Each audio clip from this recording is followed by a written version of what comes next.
VP, but of course this is a best-of-3 here, tiebreaker. So don't go anywhere, ladies and gentlemen, because Game 2, I'm sure Empire will be doing their best to strike back. Now, over to the desk to hear what they've got to say about a pretty incredible Game 1 performance from VP.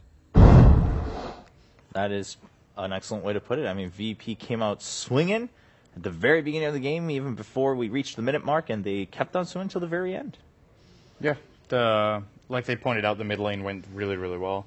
I think when it comes to the overall aggression and execution, it seemed like the silencer, once again, being a solid pick for VP. Yeah. A lot of the times when Empire were looking for some sort of initiation, the global silence just shut them down really hard. It's a great pick against Ember Spirit too, as Winder pointed out, because if you cast Last Word on Ember, he's really restricted. So the way he engages into a fight is with a spell. He casts the Remnant and you get silenced. Mm-hmm. Or if you use Sleight of Fist to try to combine with Change, you get silenced.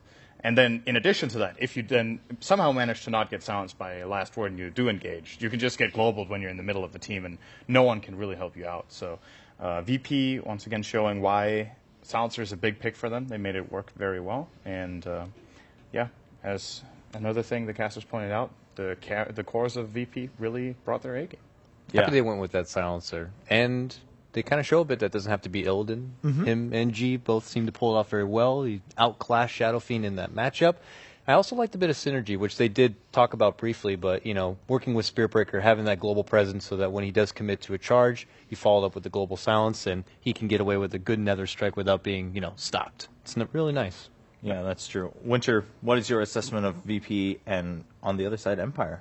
I mean, I said during the draft, one of the few key things is whoever has the support that makes the successful rotations to help the middle lane first is going to have a huge edge. Yeah. And in this game, the Tusk made a very early, I think it was during the first or second creep wave, he made a very early rotation towards the middle lane. He secured the kill on the Shadow Fiend and the Shadow Demon. I think they got 2 early kills and the whole lane was over for the Shadow Fiend. He couldn't even go near the... Every time he comes for a creep wave, he takes Harass from the Last Word and the Glaives. I mean, the lane was just awful for the Shadow Fiend from start until like even 10 minutes. Yeah, it's surprising to hear that because generally, I mean, that's what we always said kind of was the advantage of getting that Shadow Fiend on the Radiant side. It's like, oh, well, if one thing slips up, you can climb back in. But VP made sure that option wasn't there. CIS Dota is not as forgiving. So. Yeah, definitely. What was the kill? It was 3-0 at like what? Before a minute. It was like 50 seconds. Yeah. Yeah. And the funny thing is, though, we're saying Shadow Fiend had a really hard lane and he was struggling. Mm-hmm. He still had about the same net worth as the Silencer. That is true. I think 12 or 15 or something. But that's not what Shadow Fiend is supposed to. Like, that's the problem. Imagine if that gang didn't happen. What would have? The Shadow Fiend would have been massive. Right. So it was really crucial for them to make sure that the Shadow Fiend had a bad start. He had to spend a lot of time to come back. Even though he, like Sim mentioned, he got back on equal footing with the Silencer. But if a Shadow Fiend has equal footing with a Silencer, I personally, as a Silencer, wouldn't have any issues with that because I feel Shadow Fiend is a hero that you have to get ahead. Yes. And if you're even on the on even footing with the Silencer, it's obviously better for the Silencer since in team fight, Silencer does more with the ultimate, and he does pure damage as well. So I feel in that regard, VP are really happy about that. Mm-hmm. Yeah, definitely sounds like it. We'll take a quick look at just the later portion of the game here. VP, again, just closing things out against Empire. And like you guys said, I mean, it wasn't as forgiving at all, and VP started things very strong. And overall, I mean, just every fight, it just looked pretty brutal coming out from VP. They made sure they hit everything like they needed to. That was like the least timid high ground push ever from what I saw right there. It's like, it's time to go, boys. And they just Spirit Breaker charge right on in there. Now, it looked like the Tier 3 had already been taken down. That certainly helps. But having that call down, having these bruisers between Spirit Breaker and Tusk kind of just roll into the base really kind of, you know, it threw Empire off quite a bit. Empire made it a little bit too easy for VP on this final push, I think. Aloha Dance was caught completely out of position near the entrance of the base. After that, Shadow Demon gets scared that he's getting jumped on, so he self-disrupts, which gives them 2.5 seconds to react. Oh, there's a Shadow Demon, let's just kill him too. Right. And I think they didn't even use Global for those 2 kills, or maybe they did, but it looked like there was a silence coming out after. So, all things considered, Empire probably don't make that hold anyway, but it's a sign of weakness in that situation that, you know, a lot of the stronger teams in this tournament, when they're in a base holding situation like that, the only hero who gets exposed there is the Shadow Fiend, because he's the one who has the tankiness to actually survive getting engaged on. And if he can draw out a global silence and still manage to fight, it allows them to actually get a shot at getting back. Yeah, so there's game one. Of course, it is a best-of-3 series, but just from what we saw in game one, it looks like VP's not willing to let that momentum go anytime soon. What do you guys think? I think they have to prioritize more on their lanes. Like, when we talk about Ember is really weak in the lane. So For Empire, yeah. he was up against Tusk plus Spirit Breaker, and he just had a really hard time, and he got even, I think, killed once or twice in the lane. I mean, you can't really pick Ember and just like, early game, okay, we're going to do alright against this type of pressure lane that Virtus Pro have. I mean, I think you have to pick it in the sense that you have to make sure that the early game for the Ember goes okay. Like, at least the other lanes has to go well too. Like, the Shadowfiend didn't have a hard time. Ember didn't have a... I mean, the Shadowfiend had a hard time, the Ember had a hard time. So, two of the main cores already have a very bad early game. I feel like what Empire could have maybe looked to fix this game is probably go for much more early game dominating supports or something that helps the cores more in the lane, or big cores that have better laning phase. Yeah. Now, also something we saw in the draft was, of course, the Axe ban came out against Empire, but then the silence was left open. Do you think Empire's going to take that as a mistake and say, all right, we just can't let that go through, it's too much of a chance?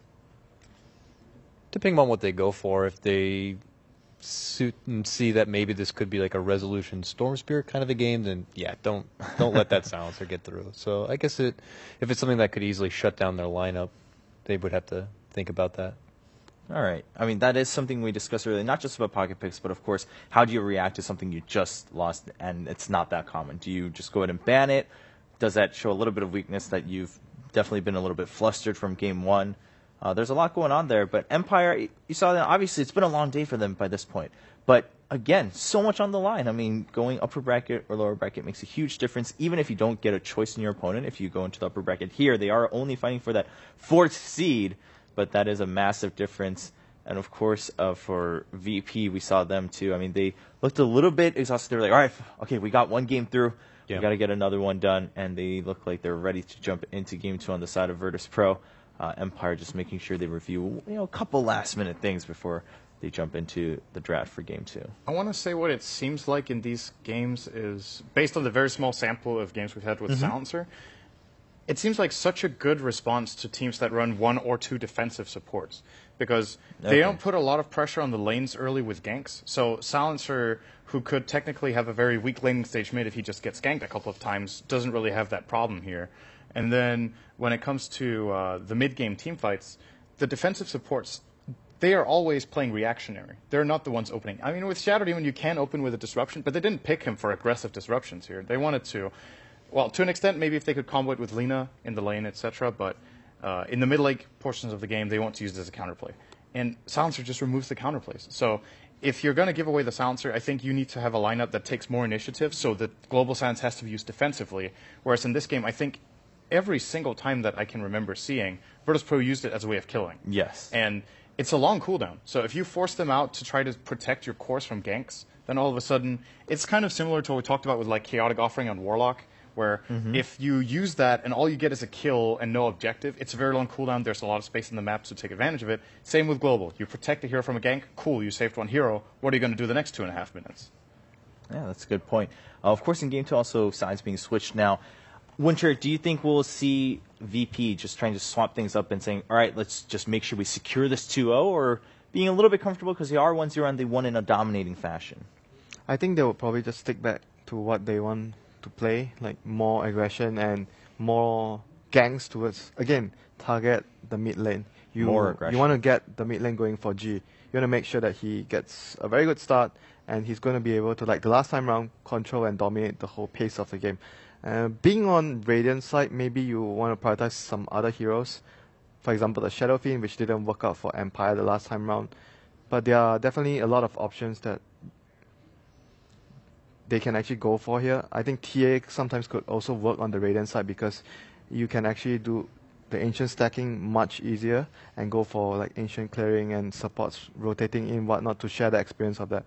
So I feel definitely like they would just prioritize on getting their early game going and making sure that the middle lane is their top priority. Yeah, I mean, you see more aggression. I mean, after watching the first 5 minutes of that last game, I was pretty blown away. But, of course, if they want to secure it, they're going to have to give it their all. And like you mentioned, of course, in Game 1, we just see that TA being banned in the second phase. But like you said, if they shift that priority a little bit, maybe they get to pick that up. Of course, we might even see some changes in the first phase of the ban.